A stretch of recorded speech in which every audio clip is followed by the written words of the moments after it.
नमस्कार भाई बहनों। आज का जो प्रश्न था किसी का, उसका जवाब ये है। तो उन्होंने पूछा था कि घात मूठ वगैरह इस तरीके से, तो कैसे मतलब उसके बारे में कोई जानकारी दें, वो पूछ रहे थे। तो इसकी जानकारी लेने से कोई फ़ायदा नहीं होता, क्योंकि अगर आप खुद परिश्रम से उसको जानते हो, किसी पे से घात हटाना या मूठ को कैसे आपको बदलना है, तब तो आता है, तब तो आपका है फ़ायदा। और नहीं तो आप ऐसे पूछोगे और मैं बताऊँगा, आपकी समझ में कुछ आएगा नहीं और ना आप कर पाओगे।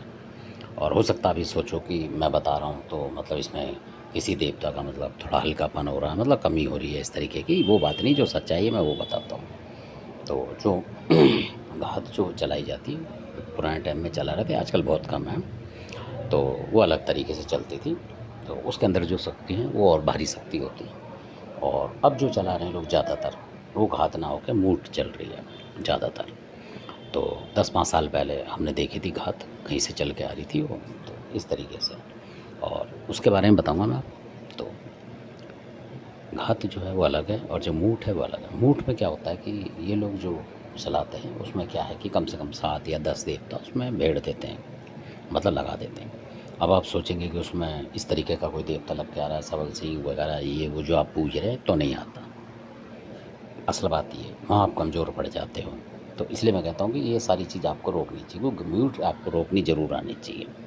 इतना टैलेंट तो आपके अंदर होना चाहिए मूठ रोकने का, कि जो मूठ चल के आती है, क्योंकि बाण उससे भी ज़्यादा खतरनाक चलता है।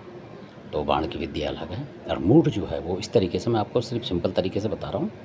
तो 7 के करीब देवता होते हैं या 10, उससे कम पे नहीं आती वो, क्योंकि वही लेके चल पाते हैं उसे। और जो मैंने दिया बताया था वो भी मूठ का हिस्सा होता है।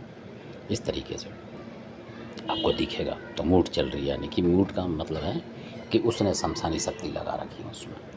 तो उसमें जो आप रोकेंगे तो उसमें सबसे पहले होगी मरघट की कालिका भी होती है उसमें, जिसको कोई शमशान काली कहता है, कोई कुछ कहता है, तो मरघट की कालिका उसमें होती है ज़रूर, आपका बुरा करने के लिए। और कई जगह चौमुखी कालिका लगाई जाती है, जो यहाँ नहीं है, बुंदेलखंड साइड में। तो इधर इस तरीके की चीज़ लगती है। और कई सारे उसमें कलुए होते हैं, यानी कि कई कलुए होते हैं।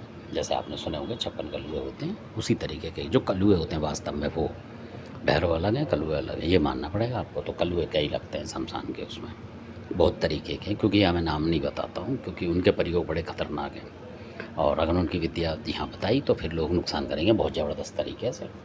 तो वो गुप्त विद्या हैं सारी। तो इसलिए कई सारे कलुए हैं, ऐसे ऐसे कलुए हैं कि अगर वो सवारी लेके किसी पे आता है तो आदमी घबरा जाते हैं साथ में बैठे हुए।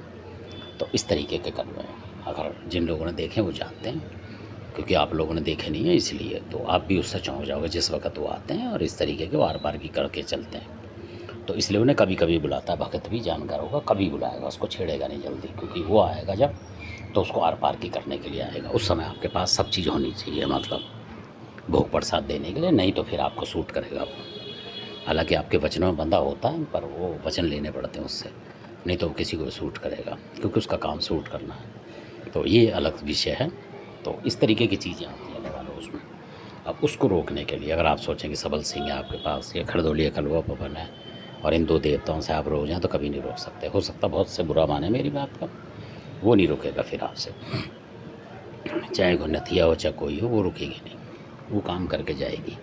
और कई बार घात ऐसी होती है कि समय पे नहीं करती है, थोड़ा सा आगे पीछे कर देती है वो अपना हिसाब देख के।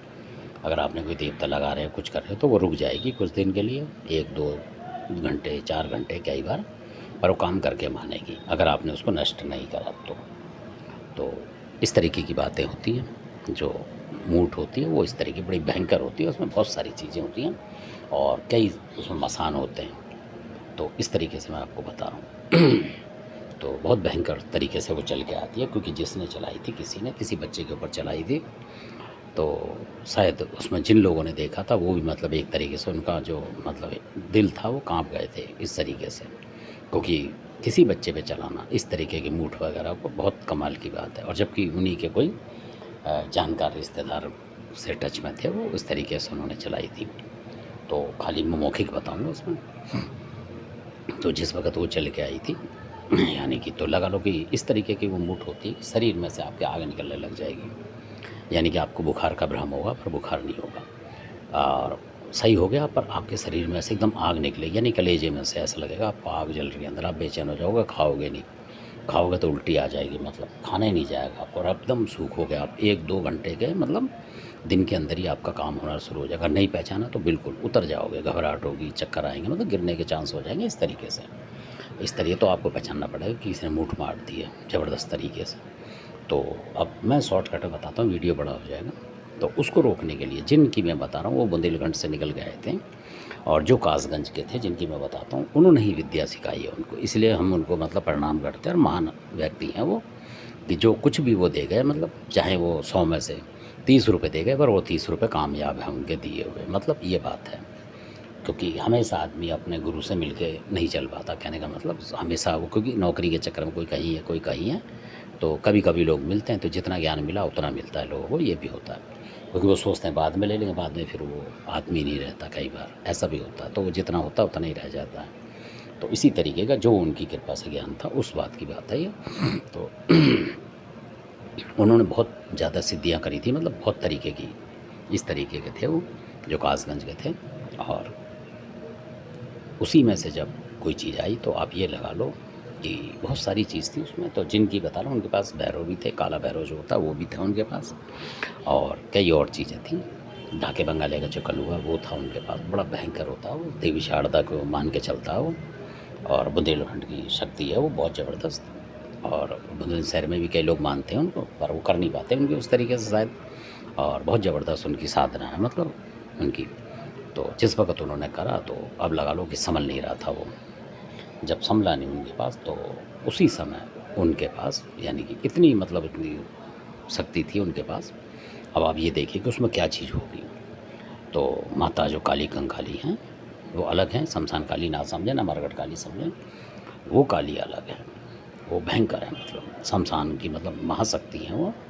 जो भद्रकाली है उनके बाद उन्हीं का नंबर है, भद्रकाली अलग शक्ति हैं और उसके बाद ये है। तो इनकी शक्ति जो माता काली कंकाली है, इनका जो है शाजापुर जो जगह है वहाँ पर है इनका, बहुत ज़बरदस्त है। तो कीचक वगैरह की भी आराध्य देवी थी ये वो हैं जो बड़े बड़े राजा महाराजा इनको मानते थे। क्योंकि छोटे मोटे आदमी की बस की नहीं है इनको माननी, और ना साधना करनी इनकी बस की है, क्योंकि बहुत सावधानी से करना पड़ता है इसमें। हर स्त्री को माँ मान के जब चलेंगे, जब काली कंकाली प्रसन्न होती है, ये भी हर बार की शक्ति है। तो उन्होंने काली में जो कंकाली है उसको बुलाया, एकदम आई माता काली, और जो खप्पर पड़ा हुआ था, मतलब मूठ में भी खप्पर ही होता है, जलता हुआ होता है, तो वो बैठ गई उसके अंदर ही, मतलब कहने का मतलब ये है। और उनके साथ जो भैरव थे उनके वो बैठ गए कि हम बैठे हुए। तो जिस और जो आया मतलब उठाने के लिए उसको चीज़ को उस भगत के अंदर, अब लगा लो उन भगत की भी कितनी वो होगी जो जानकारी, तभी तो वो कर रहे हैं इस काम। तो अब जो ढाके बंगाले के जो कलुए थे उन्होंने बोला कि ढाके बंगाले से आया हूँ मैं। ढाका बंगाला मतलब ये बोल रहा हूँ मैं, कहीं आप ढाके बंगाले का कलुआ समझ लें, बहुत सारे ढाके बंगाले में कलुए हुए हैं। इस तरीके के थे वो ढाके बंगाले कलुआ, जो कि माता शारदा को मानता प्रणाम करता है। तो उसने जब आके वो उठाए तो उठा नहीं उससे, यानी कि ये लगा लो, यानी काली कंकाली भी बैठी हुई है उसके अंदर, उनकी शक्ति है। तब उनमें से जब उससे उठानी, तब माता जो आई शारदा भवानी, उन्होंने वहाँ त्रिशूल चलाया कि मैं त्रिशूल चला रही हूँ और लेके चली इसको। तब वो लेके चली, क्योंकि उसमें कई कालकाएँ उन्होंने बैठा रखी थी, तो कंकाली ने उनको कब्र के अंदर कब्जे में ले लिया था। अब उसको उठा के जो चलेगा वो दूसरा चलेगा, ऐसे होता है इसमें। तो वो शारदा भवानी ने लगाया त्रिशूल, बिल्कुल 100% बात है। तो वो कलुआ ने पकड़ तो लिया था, उठा नहीं पा गए, चल नहीं पा रहा था, कह रहा मैं उड़ नहीं पा रहा हूँ, इस तरीके की बात थी वो। तो माता शारदा भवानी उसी समय उन भगत में आई, देखी कितनी उनकी पूजा थी, देवियों से पड़ती लगाव, जब भी तो आई देवी शारदा भवानी आई और त्रिशूल लगा दिया उनके शरीर में। आते ही बोल दिया कि मैंने त्रिशूल लगा दिया, उठा ले। तो उठा के चला गया, और आगे आता जाता किसी को दिखता नहीं है, पर वो चला गया और वो बच्चा भगवान की दया से स्वस्थ हो गया और आप लोगों की कृपा से। तो ऐसा भी होता है, क्योंकि इतनी जानकारी आपके पास होनी चाहिए, ना कि आप उसी में लगे रहो, मतलब कि देसी कामों में कि इसका ये करो काटो और ये करो, तो उसमें फिर वो शक्तियाँ आपके पास नहीं हो पाएंगी।